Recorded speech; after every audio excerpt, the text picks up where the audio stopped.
Hey guys, how's it going? Todd the Cheat Drums guy. So here we are in my garage. Don't say a damn thing. It's a mess. I don't give a crap. Anywho, was down messing around with the drums today, and I noticed on my $30 drum kit, the first one I got, there was a crack on one of the shells.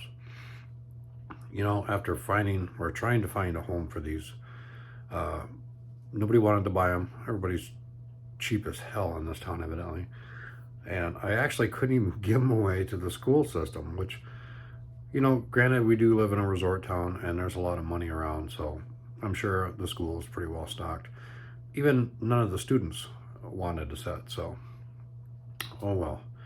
So I got to do something with the drums. So today I'm going to start on the clock project that I was going to use the SPL kit for, the bass drum, which has a crack in it also, and one of the lugs are broken. So I'm going to try cutting this up today, and the remaining parts of the kit will go into storage boxes. And it's kind of funny that with two inexpensive drum kits, I spent less than $130 for both of them. I'm actually going to gain $150 worth of parts, you know, with the hoops and the lugs and the washers and the tension rods and all, and the mounts. It's kind of funny how that works out, but in their death, there's new life. So let's start cutting up a bass drum. Never done this before. And remember, kids, don't try this at home. I'm what you call a dumbass. Okay, so this is what I'm going to use to cut the bass drum up with. It's a Craftsman all-in-one cutting tool. It's called. It's kind of like a router, the way it's set up. I have it lightly pinched in a vise on my workbench, and this I'm just going to kick it on, cut into the shell, and then spin the shell, and that'll give me about 8 inches or so to use as the base for the clock. So hopefully this turns out all right.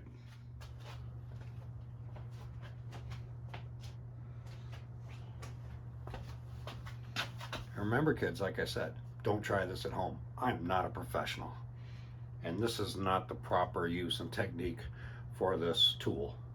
And I do have safety glasses. They look like regular sunglasses, but they are safety glasses.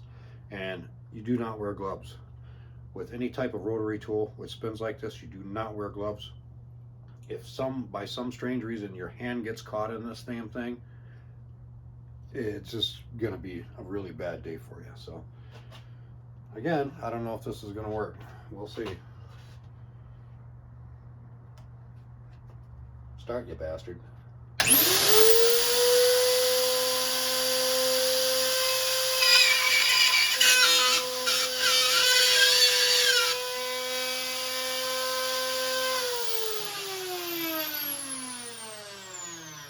Victory is mine.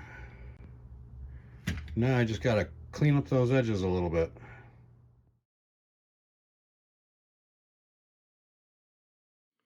I bet Bob Vila started out this way.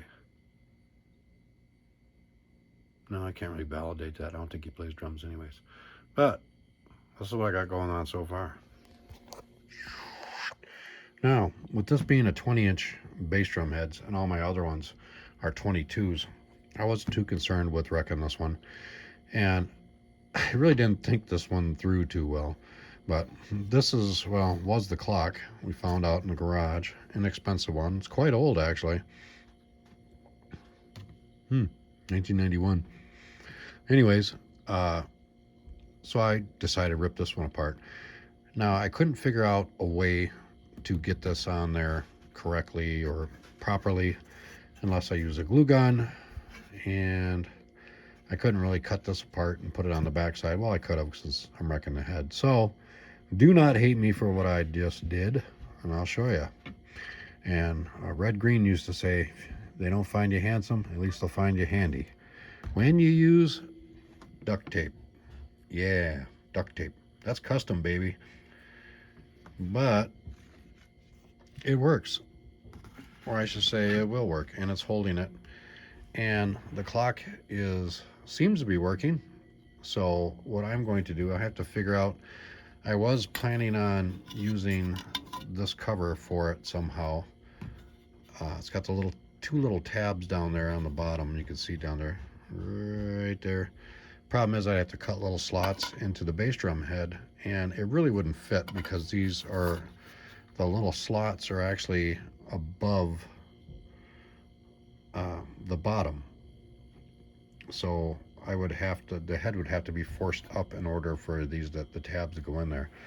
But I'll keep thinking about something. But for right now, I mean, for the purpose it's going to serve, it's perfectly fine. Now I just got to put the hoops back on and all the other crap, get it together, and then come up with the mounting bracket for the back. But it's looking pretty cool so far. So there we are. It's pretty much in its finished state now. It's just I have to put a block of wood on the back and put a mount to be able to hang it. But that's what she's going to look like on the wall. Now, I haven't done anything with the mount for the tom yet. What I'm probably going to do is put the tom mount back on there and put the arm. I might use the tom as a light. I have to see if I have a lamp out in the garage that's suitable that I can rig it up to make it work. Either that, I'll just put a patch over the top of this. Considering where it's going to sit on the wall, you probably won't see it anyways. Does it really matter? No, it doesn't. The clock is keeping time, and it's sitting in there fine. So this was a neat little rainy day project. It was kind of difficult to start off due to the fact that, you know, it's kind of a big undertaking for me. I've never done it before. So, but you know, like every journey starts off with one step. You know, if it's a step forward or with a step into a pile of dog crap, it's one step forward. So sometimes you just gotta suck it up, drive on, and make the cut and just go for it. But some little interesting project, and I think it turned out pretty cool. And I'll get back to it eventually when I figure out what to do about the tom mount and the light, and that'll be the subject of another short probably. But have a good day.